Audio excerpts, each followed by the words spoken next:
परिपूर्णतम परात्पर परमात्मा आनंद कंद सर्वेश्वर सर्वलोकेश्वर सर्वशक्तिमान सर्वसारण सर्वाधिदान सर्वंतर्यामी सर्वहृदय निवासी सर्वगुण राशि सर्व सुंदर सर्वश्रेष्ठ सर्वाधिपति भगवान श्री सीताराम प्रभु राम की कृपा से ये एकांतिक सत्संग का हम आप लोगों के माध्यम से जो नियम है प्रसंग चल रहा था, जिसको मेरी यात्रा में के कारण से त्रुटि आई। भगवान श्री राम लड़ली किशोरी विदेह वैजंती के साथ में पंचवटी में विराज कर दिव्य चरित्र कर रहे हैं। उपक्रम में कहा जा चुका है कि पूरी जन भरत प्रीति में गाई मति अनुरूप अनूप सुहाई। अब प्रभु चरित सुनहु अति पावनु अकरत जीवन सुर नर मुनि भावन। अयोध्या कांड में भरत जी की कथा कही गई।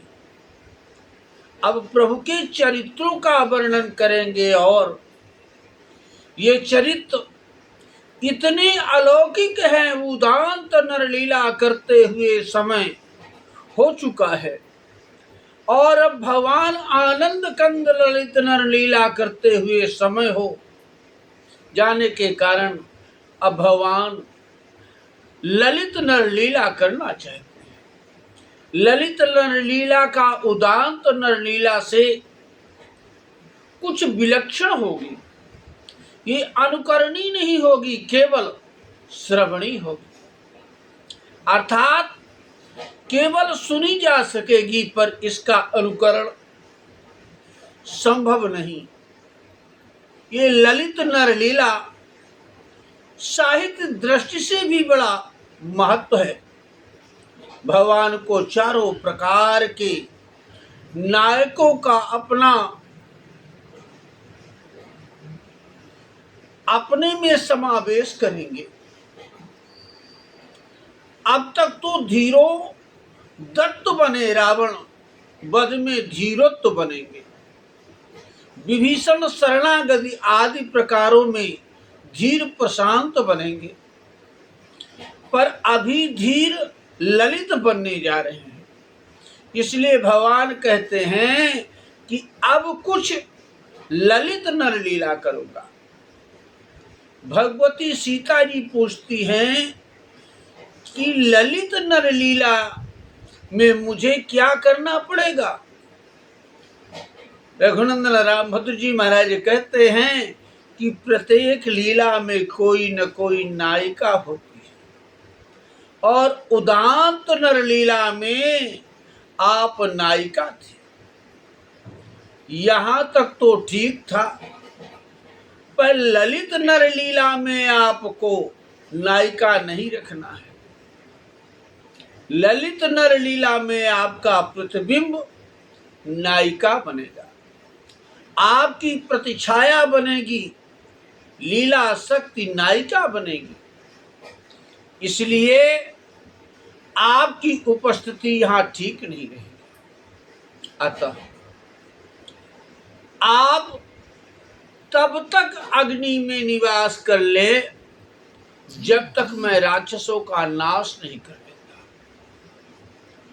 प्रकरण बड़ा माधुर है हो। आज पूर्ण एकांत है, खरदूषण का वध हो चुका है। सुपर्ण का सीता हरण के लिए रावण को प्रेरित कर चुकी है। देखिए, रावण मुक्ति चाह रहा है और रामचंद्र जी युक्ति बनाना चाह रहे हैं। रावण कहता है कि मुझे मुक्ति चाहिए और तामस देह से मुक्ति नहीं मिल सकती, भजन नहीं होगा तो मुक्ति भी नहीं मिलेगी। अरे रावण कहता है कि जब तक मेरा तामस देह रहेगा मैं भजन नहीं कर सकूंगा और भजन के लिए बिना मुक्ति संभव नहीं है। भक्त्या विमुच्येन नरः, इसलिए यह पक्ष भी रावण में अन्यथा किया। ऋते ज्ञानम न मुक्ति, रावण कहता है कि ज्ञान की बात नहीं है, ज्ञान भी भजन से होता है। भक्त्या माभिजानाति यावन्यासिं तत्त्वतः ततो मां तत्त्वतो ज्ञात्वा विशते तदंतरम। गीता अध्याय 18 में 55वें श्लोक में भगवान प्रतिज्ञा करके कहते हैं कि भक्तया माम भी जाना, जैसे बिना माता बेटा नहीं उत्पन्न हो सकता, कोई भी कर ले, इसी प्रकार बिना भक्ति के ज्ञान नहीं आ सकता। ज्ञान के लिए भक्ति चाहिए, क्योंकि भक्ति ज्ञान की मां है। भक्तया माम भिजानाति, साधक भक्ति से मुझे जानता है। अभिजानाति माने क्या? कहा भक्तया मावैव जानाति भी तो कह सकते थे, पर ऐसा नहीं कहना। भगवान कहते हैं कि अभिजानाति, अब भक्ति आती है तो व्यक्ति मुझको अभिष्ट रूप से जानता है। वैसे तो सभी भगवान को जानते हैं।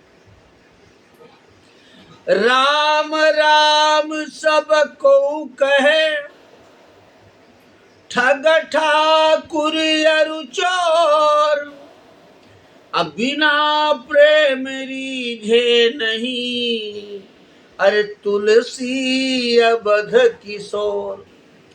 जब जीवन में भक्ति होती है तो व्यक्ति भगवान को अभिष्ट रूप से जानता है। जिसके जीवन में भक्ति नहीं होती वह भगवान को अनिष्ट रूप से जानता है। कंस के जीवन में भक्ति नहीं है, अतः वे भगवान को अनिष्ट रूप से जानता है कि ये मुझे मारेंगे। भगवान से विमुख व्यक्ति सोचता है कि भगवान मुझे मारेंगे और भक्त सोचता है कि भगवान मुझे तारेंगे। अभक्त और भगवान को मारक रूप में जानता है और भक्त भगवान को तारक रूप में जानता है। मृत्युर भोजपति, भोजपति भगवान की मृत्यु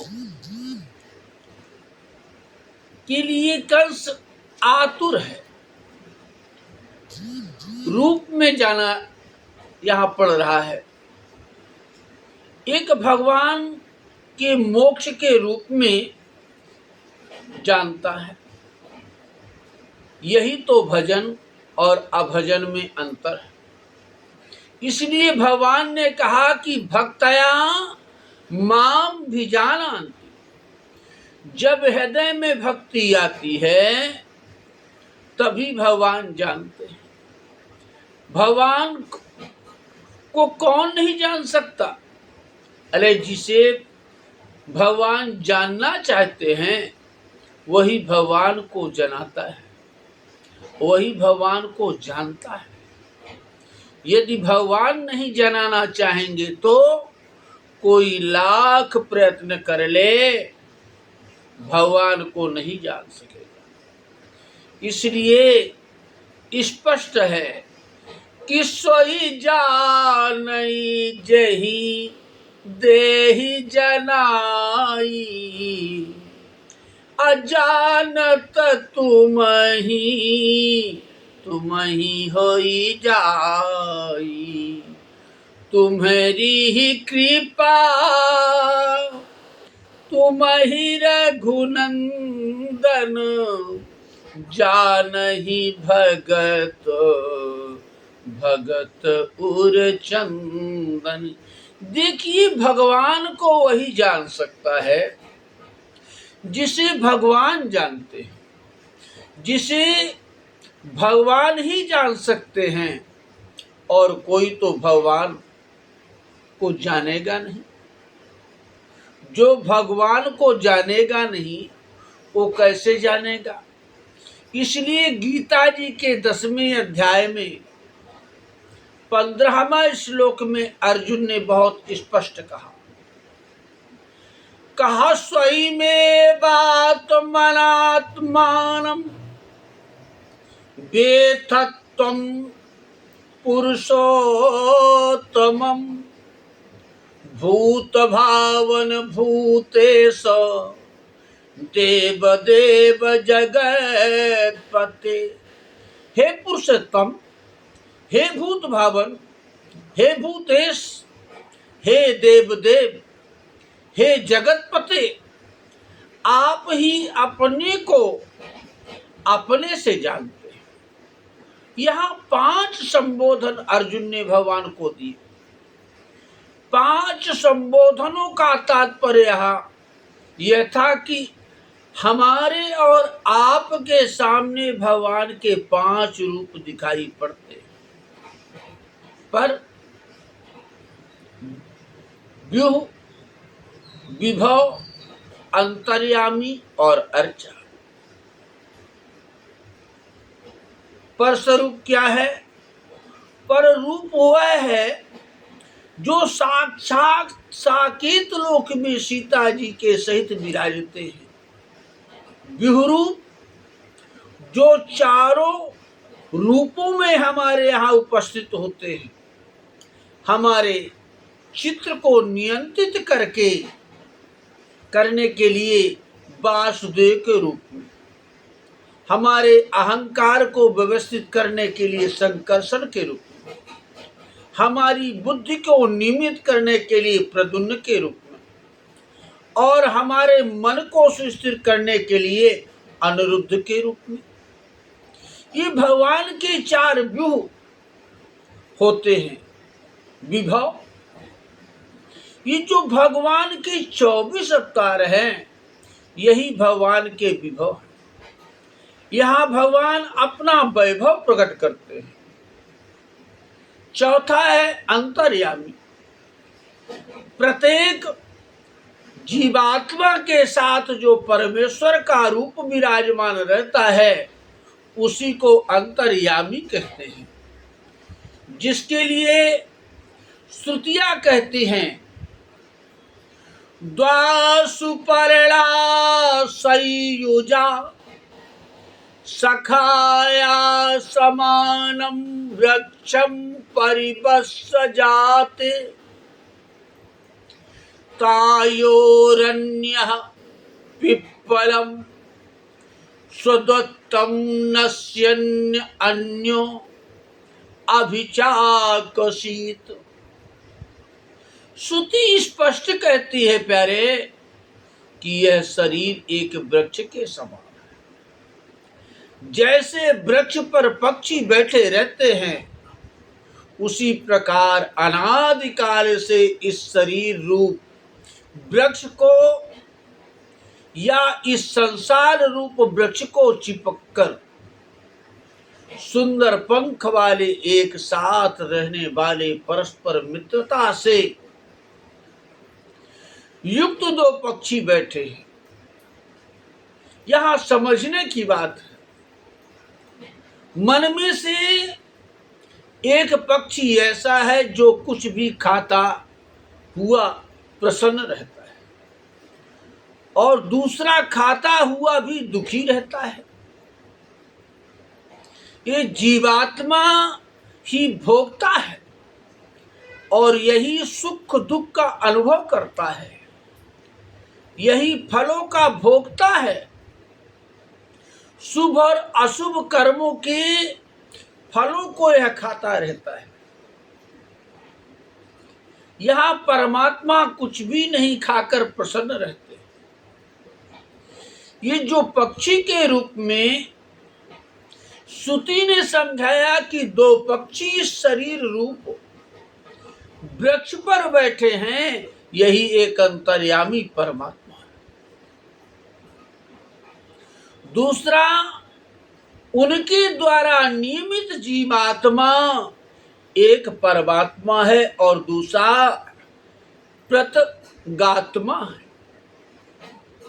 इस दृष्टि से जो प्रत्येक जीवात्मा के साथ विराजमान रहते हैं मित्र के रूप में, वही अंतर्यामी सबके हृदय में विराजते हैं, पर कुछ करते नहीं। नंदी घोष के रूपक का यही तो तात्पर्य है। यही शरीर ही नंदी घोष है। दसों सुंदर सुंदर इंद्रियों ही उसके घोड़े हैं। वह नंदी घोष रथ जब धर्म क्षेत्र में आया तब भगवान उसके सारथी बने। जब पाप क्षेत्र में वह रथ रहता है तो भगवान सारथी नहीं बनते। धर्म क्षेत्र कुरुक्षेत्र समवेतायुत्सवः मामकः पांडवाश्चैव किम कुर्वन्त संजयः। अर्थात जब हमारा शरीर रूप नंदी घोष पाप क्षेत्र में रहता है तब जीवात्मा रूप अर्जुन के रथ की बागडोर भगवान के हाथ में नहीं लेते हैं। जब धर्म क्षेत्र में चला आता है तब जीवात्मा रूप अर्जुन की बागडोर परमात्मा श्याम सुंदर अपने हाथ में ले लेते हैं। तत्ता से तेरहर युक्ते महति संदने स्थितौ माधवः पांडवश्चैव दिव्यं शंख प्रदध्यमतु। ये जीव अर्थात कौरवों के शंख आदि निनाद के अंतर्गत श्वेत घोड़ों से युक्त भजन से पूर्ण महान रथ पर विराजमान मायापति भगवान श्री कृष्ण एवं पांडु के तृतीय पुत्र श्री अर्जुन ने अपने अलौकिक शंख प्रगष्टता से बजाया। एक समान सा प्रश्न होता है कि जब परमात्मा हमारे हृदय में रहता है तो गलत कर्म करते समय हमको क्यों नहीं मना करते?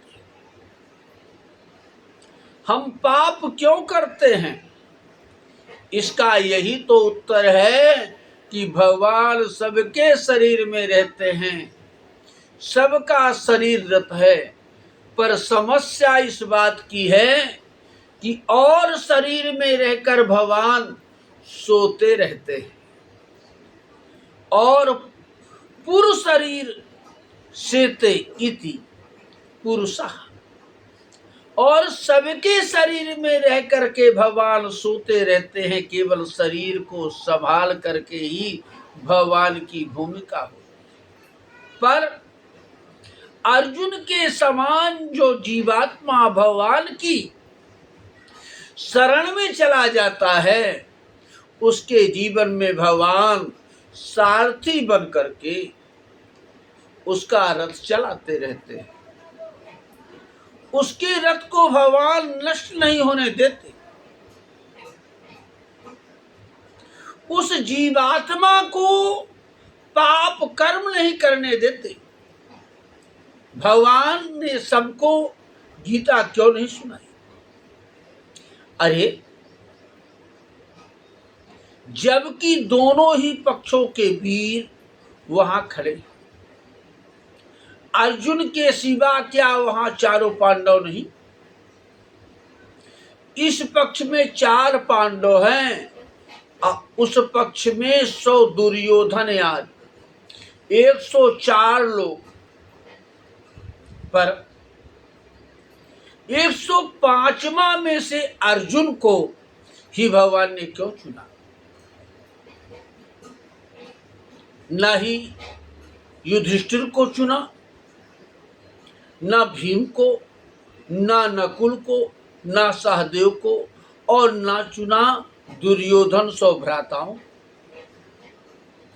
यहाँ की सात्यकी, धृष्टद्युम्न, विराट, द्रुपद आदि अपने पक्ष के राजाओं को भी नहीं चुना, और भीष्म, द्रोण, कृप, कर्ण, अश्वत्थामा आदि सत्पक्षी सहायकों को भी नहीं चुना।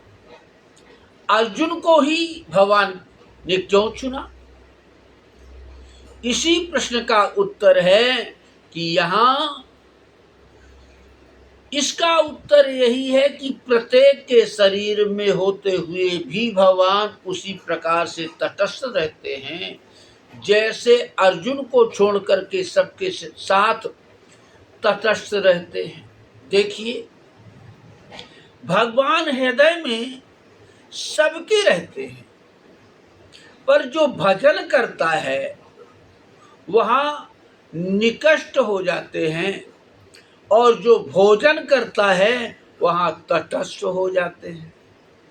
क्योंकि ठाकुर जी कहते हैं कि मन क्रम बचन छाड़ी चतुराई, मन क्रम बचन छाड़ी चतुराई, अभजत कृपा करी है रघुराई। अरे, मन वाणी से जो चतुरता छोड़कर अपने स्वार्थ की चिंता छोड़कर करके भगवान का भजन करता है, उस पर भगवान कृपा करते हैं। देखो, भगवान के पास दोनों वस्तु हैं। विमुखों के लिए उनके पास कृपाण है, और सम्मुख जनों के लिए उनके पास रहती है कृपा। भगवान विमुख जनों को मार डालते हैं। माया हतास्तम जहिमा व्यधिष्ठा, इसको मैंने मार डाला है क्योंकि यहाँ कृपा नहीं की है।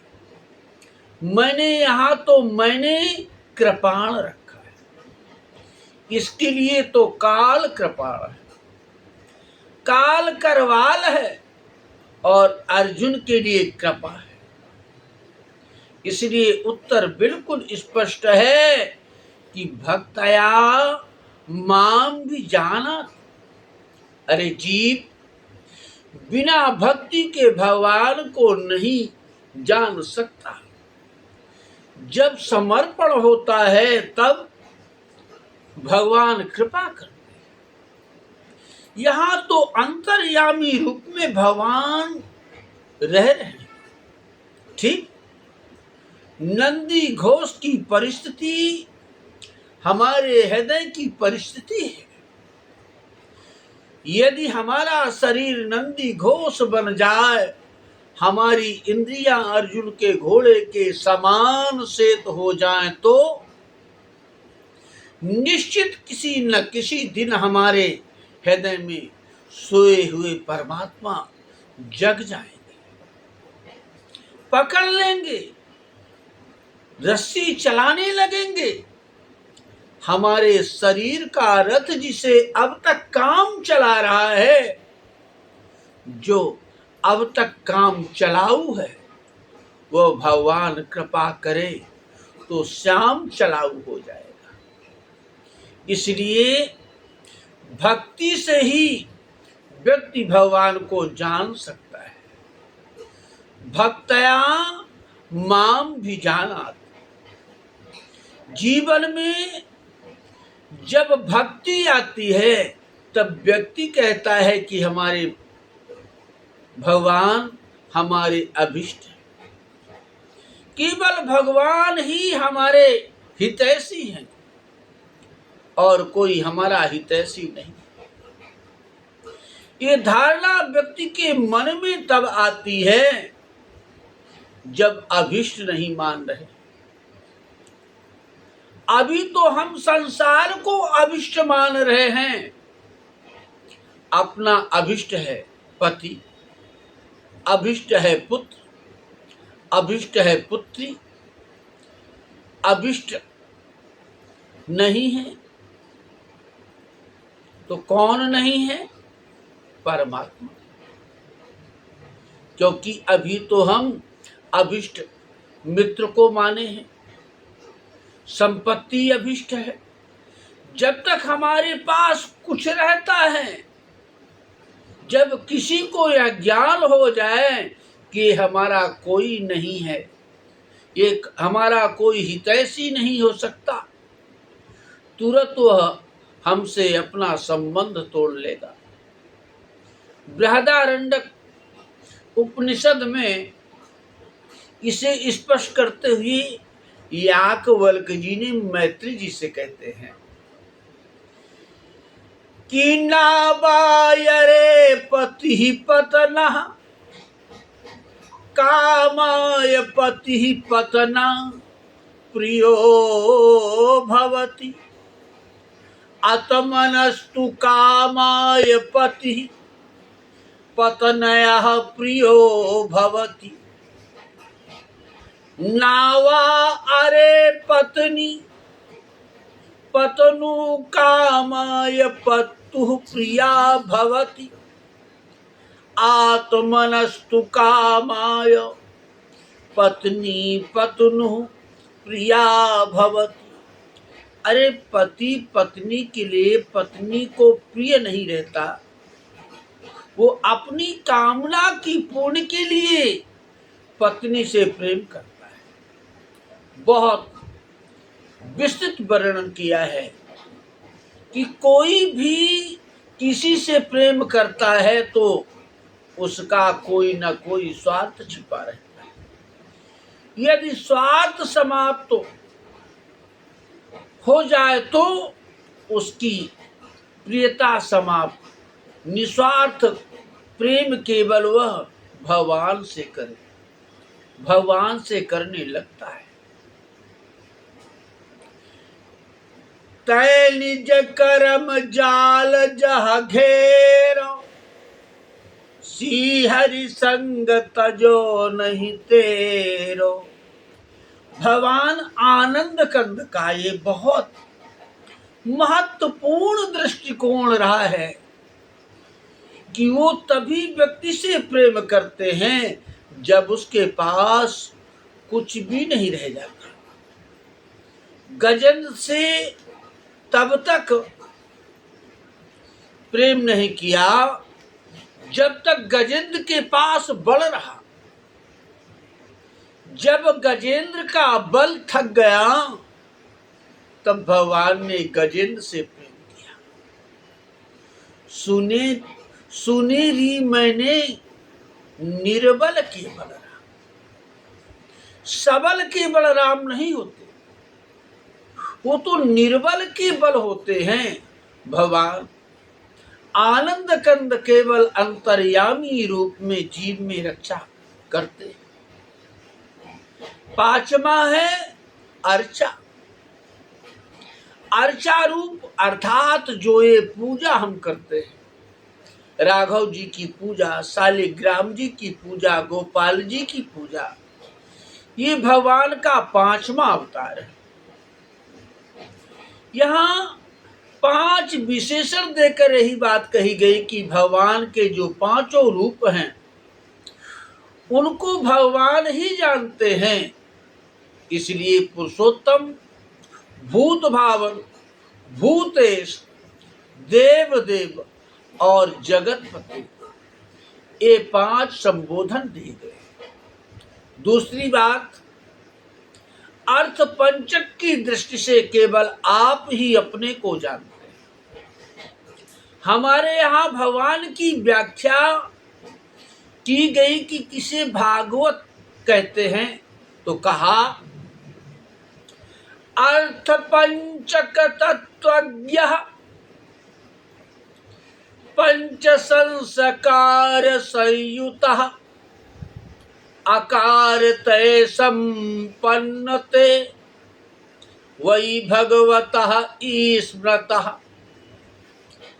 अर्थ पंचक का सिद्धांत जान लें। अर्थ पंचक है क्या? 5 ही वस्तुएं तो हमें जाननी है। वीडियो लंबी हो रही है, हम जानते हैं, परंतु कुछ ऐसे कथानक हैं, ऐसे महत्वपूर्ण हैं कि जिनको 5 मिनट या 10 मिनट में पूर्ण नहीं किया जा सकता है।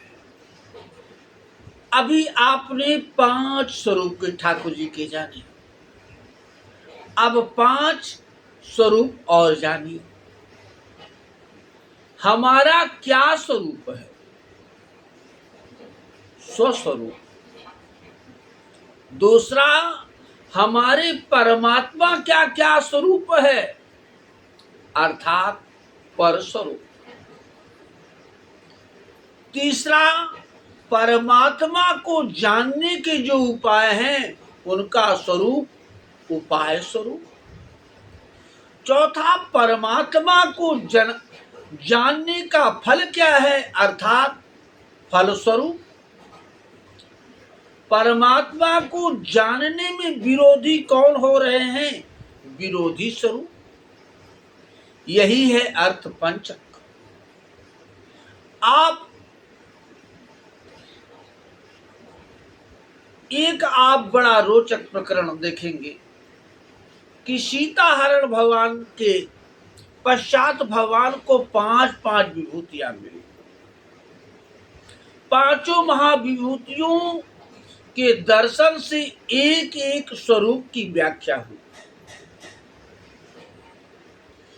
सीता हरण के पश्चात सबसे पहले भगवान को जटायु जी मिले, तत्पश्चात अम्बा सबरी जी मिली, तदंतर श्री नारद जी मिले। इसके पश्चात श्री हनुमान जी महाराज जी मिले और 5वें में कौन मिला, फिर सुग्रीव जी मिले। इस प्रकार 5 प्रकार के लोग मिल रहे हैं और ये 5 भगवान के भक्त हैं। इन 5 के दर्शन से हमें दार्शनिक संकेत भी मिले कि जटायु जब भगवान को मिल रहे हैं तो वहीं पर स्वस्वरूप की व्याख्या हो रही है। क्योंकि जब तक अर्थ पंचक का तत्व समझ में नहीं आता तब तक भक्ति नहीं मिलती। सीता जी भक्ति हैं और उनको पाने के लिए अर्थ पंचक चाहिए।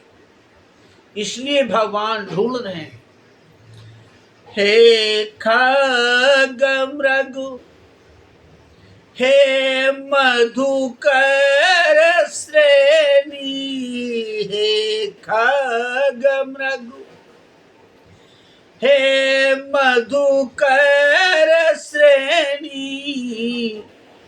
तुम देखी सीता मृगनयनी।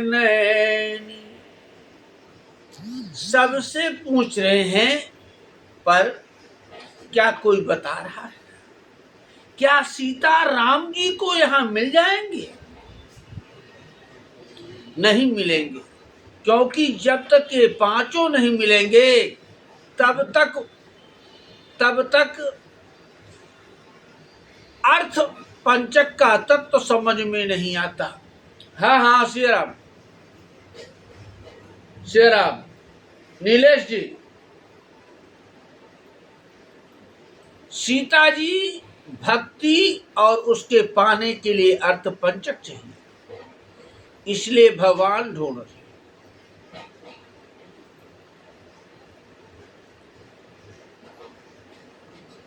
जब किशोरी जी नहीं मिलेंगी, क्योंकि जब तक ये पांच नहीं मिलेंगे तब तक उनके सामने अर्थ पंचक की भली भांत व्याख्या प्रस्तुत नहीं हो जाएगी, तब तक सीता जी उन्हें कदापि नहीं मिल सकेंगे। इसलिए पहले जटायु जी भगवान को मिलते हैं। जटायु के दर्शन से भगवान के समझ में स्वस्वरूप की व्याख्या स्पष्ट हो रही है। जीव का स्वरूप क्या होना चाहिए, ये शुद्ध जीवात्मा का स्वरूप क्या है, जीव की गति क्या है। जटायु जो खग था वो नीचे गिरा, काट सी पंख पराखग धरनी, असुमिरी राम कर अद्भुत करनी। जटायु खग थे, खम आकाशम गच्छत इति खगा। पंख कटने पर जटायु नीचे गिर पड़े। संकेत यही है कि पंख कटने पर जटायु नीचे गिरे रहे। मानो इनका तात्पर्य है कि जब हमारी जीवन की विडंबनाओं से लोक और परलोक दोनों पक्ष कट जाए, दोनों से व्यक्ति बहिर्भूत हो जाए, अंत में पृथ्वी पर पड़ जाए, अर्थात भगवान के चरणों में शरणागति स्वीकार कर ले, तब लोक और परलोक सब ठीक हो जाएगा। जटायु जी निष्पक्ष हो करके भगवान की शरणागत स्वीकार कर रहे। काटस पंख पराखग धरनी, यहां पर परा शब्द आया है, गिरा नहीं, क्योंकि पड़ने और गिरने में अंतर है। जब सिर से व्यक्ति नीचे आता है तो उसे गिरना कहते हैं, और जब मुंह से गिरता है तो उसे पड़ना कहते हैं। जटायु गिरे नहीं, पड़े, क्योंकि साष्टांग दंडवत किया, मानो पृथ्वी माता से क्षमा मांग रहे, मुझे क्षमा कर दीजिए, मैं आपके बेटे की रक्षा नहीं कर पाया।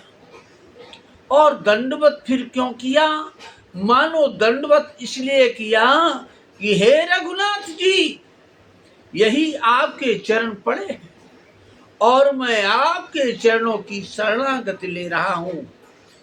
पृथ्वी है क्या, राम जी की भक्ति ही पृथ्वी है।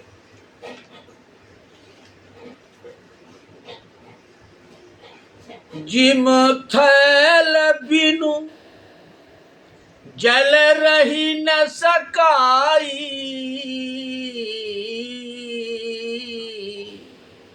अकोटि भांति को करे उपाय।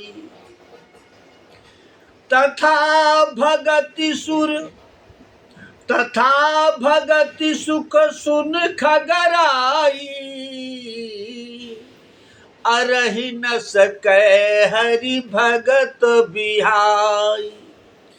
इसलिए भक्ति पृथ्वी है और पृथ्वी की शरण में जटायु जी। जीव का पहला स्वरूप यही है कि जीव की शरणागति ले ले। भगवान की शरणागति मिले या ना मिले, यदि वो पहले भक्ति की शरणागति ले लेगा तो भगवान अपने आप उसको वहां उठा ले। यही यहां हो रहा है। आगे परा गीधपति देखा, असुमिरत राम चरण चिन्ह रेखा। जटायु पड़ गए, श्री राम उनके सिर पर कर कमल का स्पर्श कर रहे हैं। मानो भगवान कह रहे हैं कि जो भक्ति की शरण में आ जाएगा उसके पाप ताप और माया तीनों ही मैं मिटा दूंगा। इसलिए शीतल सुखद छाह जाकर की, मेटत पाप ताप माया, निस्बासर जहि कर सरोज की, तुलसीदास चाहत छाया। इसलिए कर सरोज, सिर पर सो। प्रभु ने जटायु जी के सिर पर कर कमल का स्पर्श किया। यही स्वस्वरूप, यही जीव का अपना रूप है। भगवान के निकट रहना उनका समीप ही जीव का स्वरूप है। भगवान ने जटायु को अपनी गोद में ले लिया है। अद्भुत आनंद हो रहा है। शरीर गोद में पड़ा है, मुख से राम राम निकल रहा है। शरीर राम जी के नेत्र के जल से भीग रहा है। आंखों से भगवान के रूप माधुरी के दर्शन हो रहे हैं। और अंतोगत्ता गीध देह तज धरि हरि रूपा, आभूषण बहुपट पीत अनूपा। जटायु जी ने श्री हरि का रूप धारण किया। जीव का स्वरूप देखिए कि ब्रह्म को जानने के पश्चात भी जीवात्मा के आश्रितत्व का रहना, यही उसका स्वरूप। ब्रह्म है, ब्रह्मविद ब्रह्मैव भवति। श्रुति कहती है कि ब्रह्म को जानने वाला ब्रह्मैव भवति। लोग समझ नहीं पाते हैं। जो ब्रह्म एवं संधि करते हैं, यहाँ ब्रह्म एवं संधि नहीं है। यहाँ ब्रह्म धन आ इव संधि। ब्रह्म को जान करके जीव ब्रह्मांड आ इव भवति, थोड़ा सा ब्रह्म के समान हो जाता है।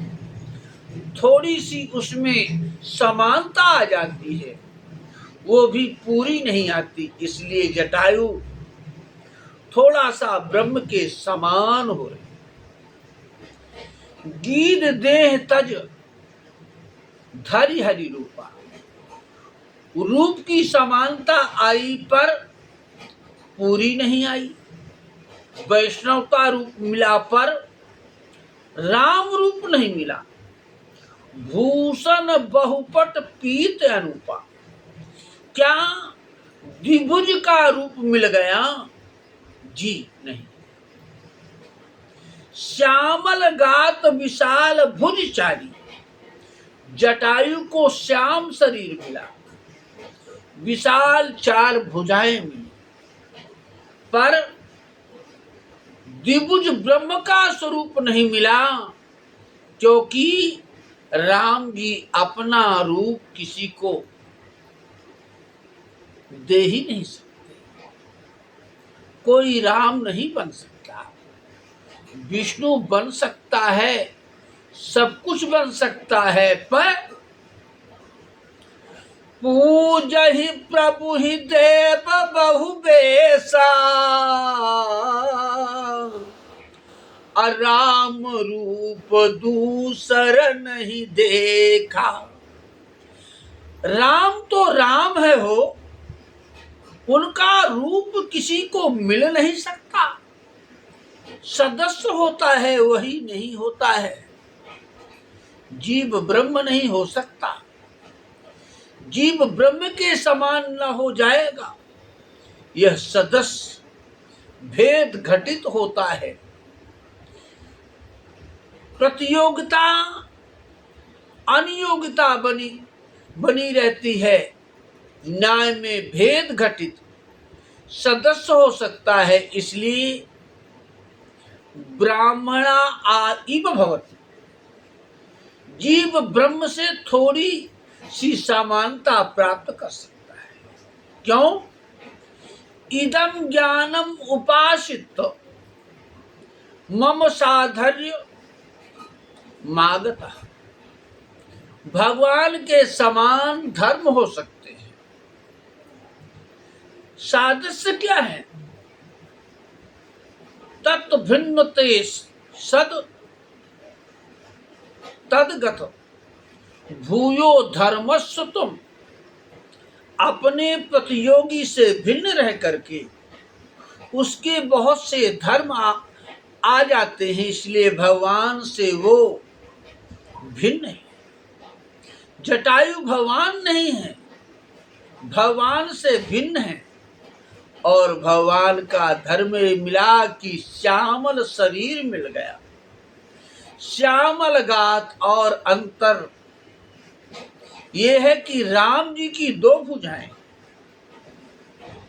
और इनकी 4 भुजाएं हैं, विशाल भुज चाहिए।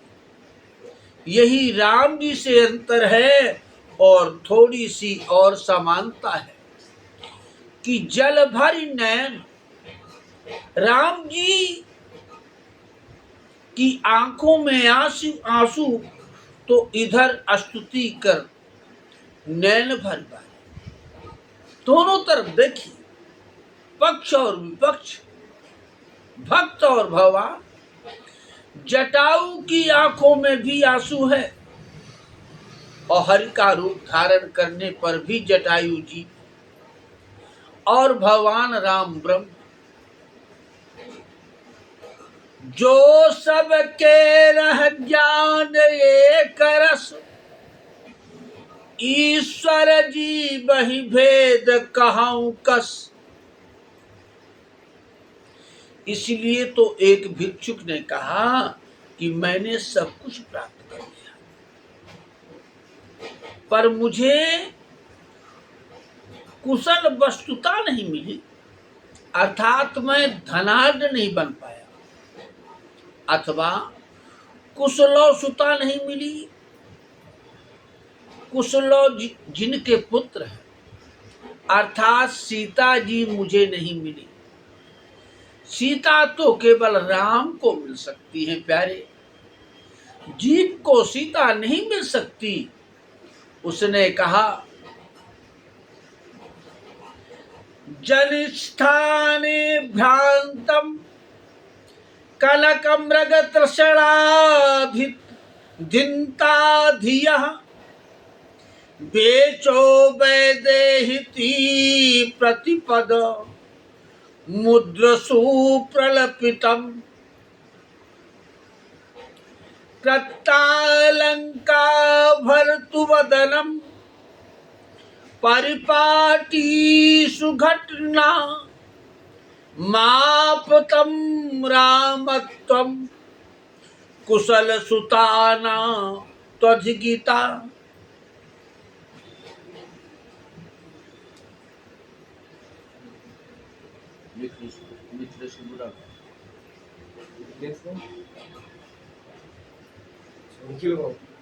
अरे नहीं, वकील। उसने कहा कि मैंने रामत्व को प्राप्त किया। राम के कुछ गुण मुझे मिले पर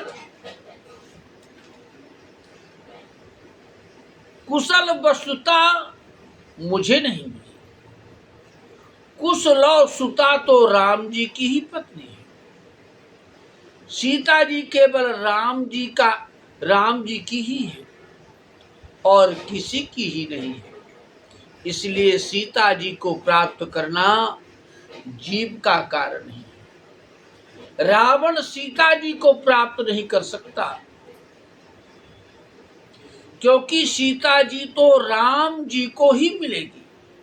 आह्लादनी शक्ति, परमेश्वरी शक्ति, जीवन की शक्ति एतावता जिस पर परमात्मा की कृपा होती है वही जान पाता है और कोई नहीं जान पाता है। आप देखिए कि केवट कहता है कि काहे तुम्हार मर्म में जाना, मैं आपका मर्म जानता हूं। भगवान ने कहा तुम जान गए? केवट ने कहा हाँ, गंगा जी के किनारे रहता हूं, गंगा की धारा में बैठता हूं, तो भक्तया माँ भी जाना, तो राम भगत जहां सुरसर धारा और सुरसर तीर आप चली आए। रीते ज्ञानम न मुक्ति का सीधा खंडन कर रहे हैं कि रीते ज्ञानम न मुक्ति का अर्थात है ज्ञान के बिना मुक्ति नहीं मिलती। बिल्कुल ठीक है। उसी प्रकार बिना भक्ति के भगवान का ज्ञान हो नहीं सकता। अंतर है।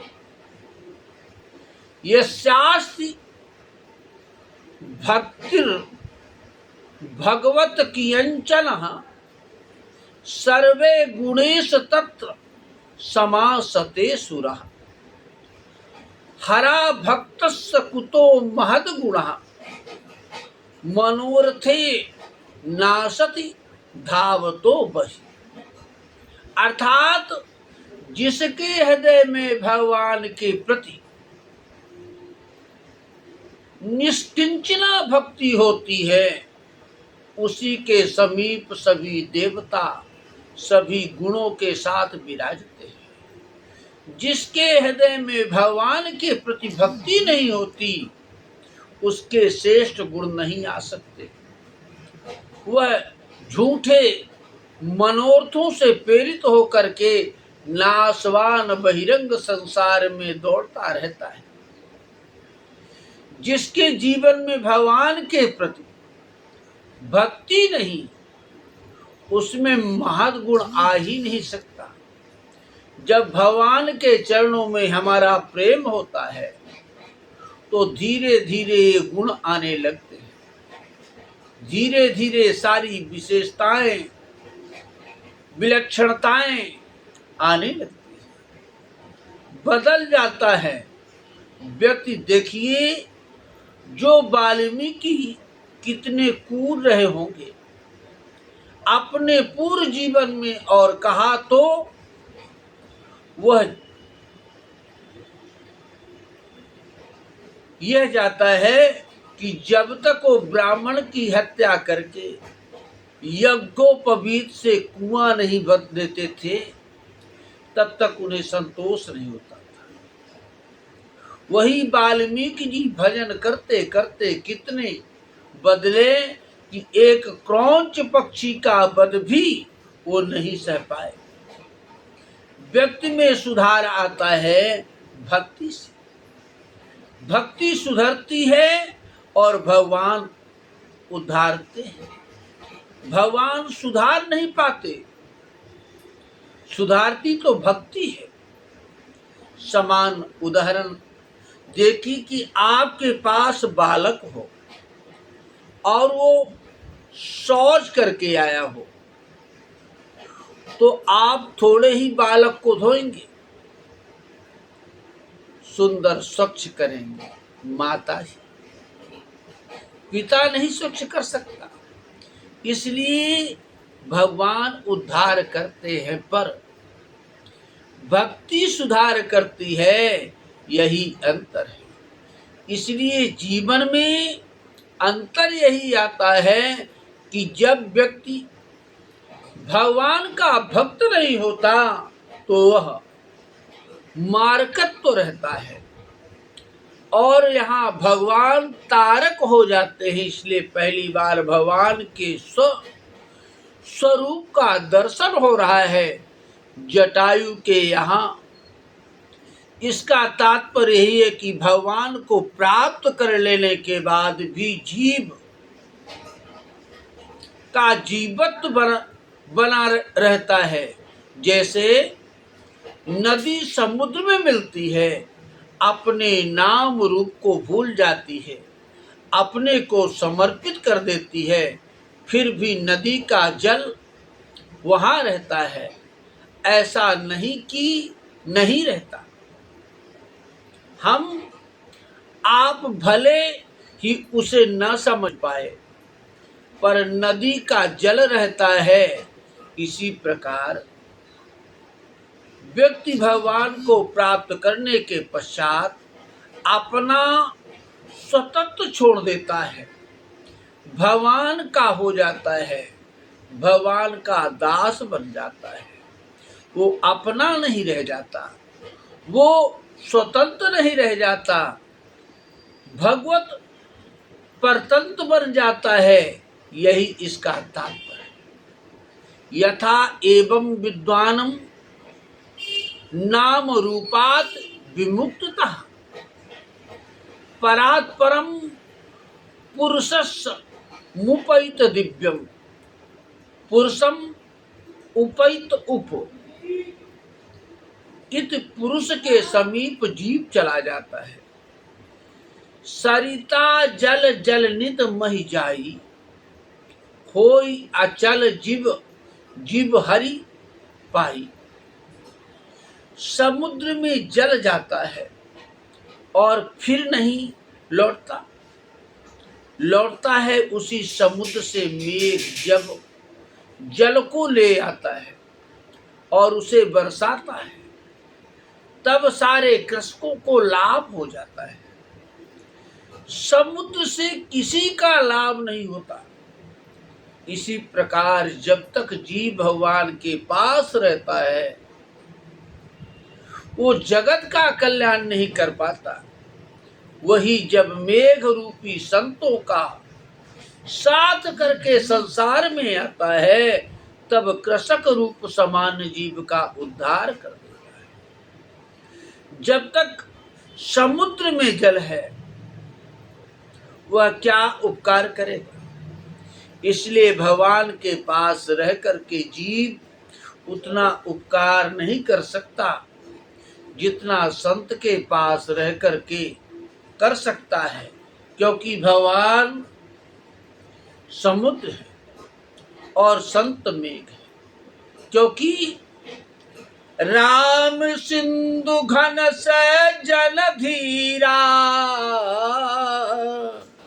अचंदन तरु हरि संत शरीरा। जब भगवान